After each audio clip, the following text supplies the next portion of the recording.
إن يمسسكم قرح فقد مس القوم قرح مثله. إن تكونوا تعلمون فإنهم يعلمون كما تعلمون، ترجون من الله ما لا يرجون. العدو يريد كسر إرادتكم، وعليكم أن تستمدوا صمودكم من إنسانيتكم ومن قيمة الحرية والكرامة والعزة والإيمان التي بها تمتازون على ما خلق الله. هذا الأمر الأول. خليك أصبر من عدوك، هو في أزمة. هذه ما منكم ينغص عليهم عيشهم.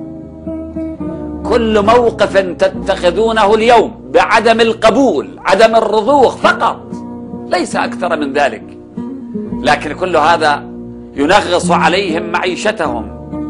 ألا ترى كيف أن بكاء طفلة للحسين عليه السلام في خاربة الشام أرقت مضجع الطاغوت الأموي يزيد فلم يرقد له بال.